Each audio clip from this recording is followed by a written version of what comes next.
Pour limiter les risques liés à l'achat et surtout à la vente d'une œuvre d'art, un mécanisme s'est fortement développé ces dernières années dans le monde des enchères.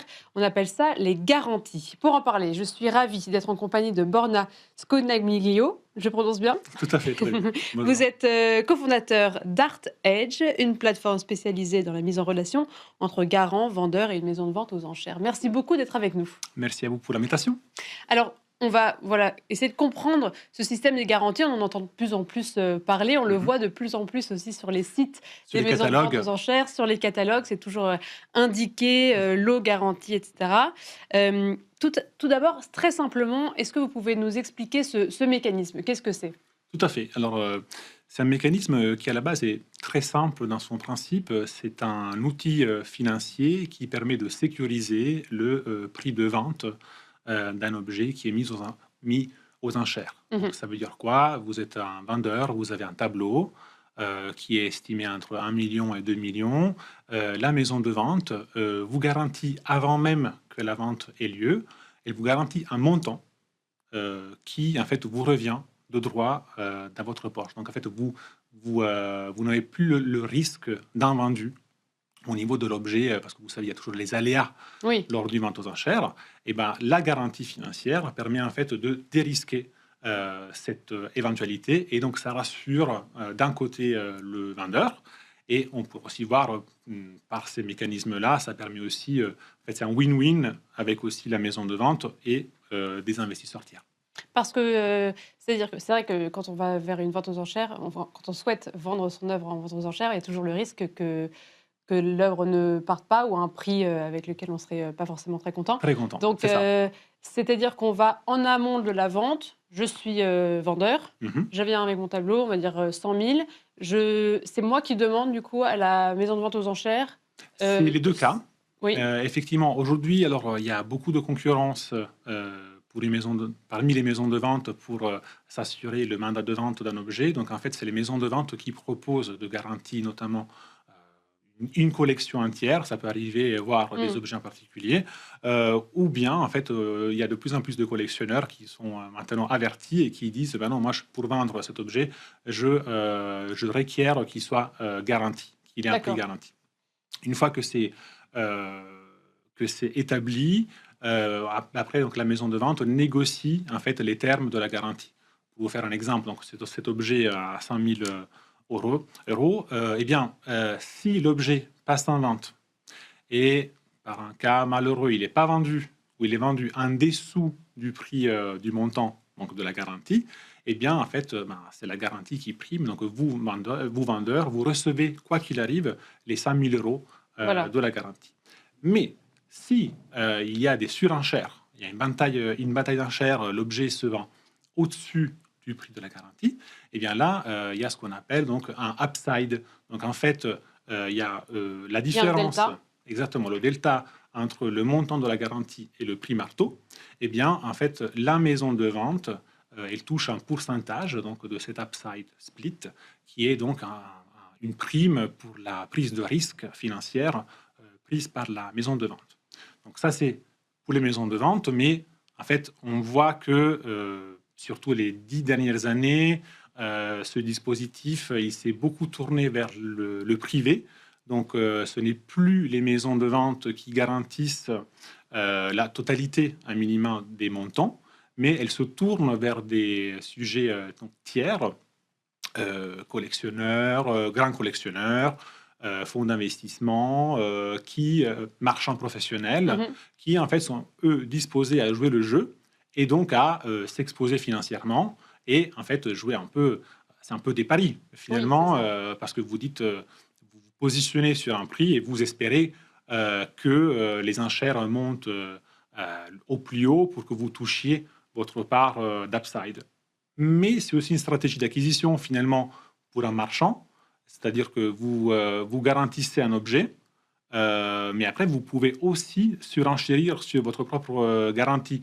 Donc ça donne, si vous voulez, un prix plancher sur lequel s'établit le marché de cet objet-là, mais après vous pouvez vous-même surenchérir sur Ah, votre vous pouvez être concurrent. aussi dans la salle quand même et enchérir Tout à sur fait, votre absolument. propre œuvre que vous avez vous-même garantie. Absolument, tout à fait. En D'où tout un peu cas, les polémiques sur les conditions concurrentielles entre d'accord. quelqu'un qui a garantie et les autres enchérisseurs. En tout cas, pour la faire simple, un objet à 100 000 euros, il part à 200 000. S'il y a un acteur tiers, c'est moitié-moitié avec le surplus, donc C'est c'est un 100 peu... 000 euros en plus. Ouais, voilà. C'est 50 000 pour le garantisseur et 50 000 pour Alors, le vendeur, 50-50, avec les frais aussi de la maison de vente aux enchères. 50-50, ça serait une très belle performance pour Ah le bon, d'accord. garant. On est sur des performances, on est sur un split entre 70-30, voire 80-20, en la faveur du vendeur.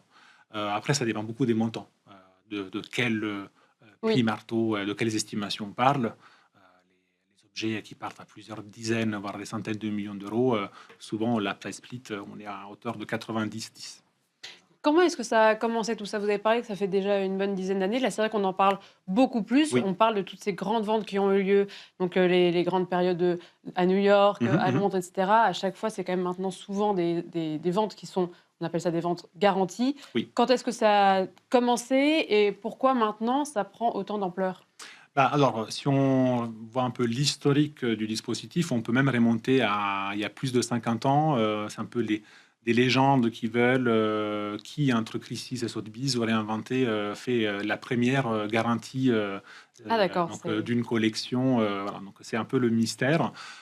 Aujourd'hui, concrètement, c'est un dispositif qui rentre un peu dans le sillage de la financiarisation du Mhm. marché de l'art des enchères. Et donc, la considération des œuvres d'art comme des actifs financiers comme d'autres. Et la garantie en particulier, ça permet en fait à toutes les parties de y trouver son avantage. Donc en fait, si vous êtes Si l'œuvre part vendeur, bien, si l'œuvre part bien, tout le monde est content. c'est sûr. Les vendeurs sont contents parce que en fait, vous gagnez quoi qu'il arrive, moyennant bien sûr un pourcentage. Donc vous émargez un peu vous réduisez la marge Oui, que vous nette auriez pu faire. que vous avez pu faire. La maison de vente, elle facture de toute manière, quoi qu'il arrive, ses frais acheteurs et les frais vendeurs en l'occurrence. Et les garants, ben, eux, ils sont contents et ils repartent avec une plus-value. Donc en fait, l'aspect financier un peu spéculatif, il faut le dire, c'est intéressant. Mais si vous êtes un collectionneur averti, en fait, vous baquez l'acquisition d'une œuvre qui sinon partirait chez quelqu'un d'autre. Voilà. Parce qu'aujourd'hui, ça se fait sur quel, type d'œuvre? Est-ce qu'il y a c'est Hmm. forcément des œuvres, à très gros potentiel, des œuvres très connues, déjà bien établies, et cetera? Oui, alors aujourd'hui, donc il faut dire que le système des garanties, il est très développé. Voilà, on ne réinvente pas la roue. En fait, c'est quelque chose de très développé chez Christie, Sotheby's, Philips, Bonhams, donc les maisons britanniques. Ceci dit, donc c'est un mécanisme qui est très utilisé lors des ventes du soir, les ventes donc, du jour des arts modernes, impressionnistes et contemporains. Oui, Voilà, ça se cantonne un peu sur ce sujet. donc aux œuvres finalement qui partent les plus chères presque, on va dire. Oui, oui, Les c'est-à-dire plus que grands prix. les plus grands prix, il faut dire que, par exemple, sur les objets qui font plus de 10 millions d'estimations, aujourd'hui, on est sur 65 à 70 de la valeur totale d'une enchère du soir qui est garantie. D'accord. C'est des montants qui sont très importants. Et quand vous voyez le taux d'objets qui sont garantis, par exemple, lors d'une vente du soir, on avoisine les 100%. D'accord. Et qu'est-ce que ça change ça dans la dynamique des enchères? Parce que Hmm. c'est vrai qu'on a l'impression un petit peu que, dans les médias, c'est vrai quand ils précisent une vente garantie, Oui, que ça fait un petit c'est, bah, avec grand guillemets, mais un peu de la triche quoi. Mais comment est-ce que ça change la dynamique en fait, au sein des enchères, le fait que ce soit autant garanti? ben, c'est-à-dire que d'un point de vue de la concurrence entre enchérisseurs, c'est vrai que le principe qu'il y ait une personne qui finalement connaît ce qui est finalement le prix de réserve, voire Mmh. juste un peu au-dessus, parce que c'est lui qui a proposé la garantie, bah, ça fausse un peu, ça donne des informations asymétriques sur l'issue Oui. de la vente. Ceci dit, en France, par exemple, le marché il est quand même très régulé.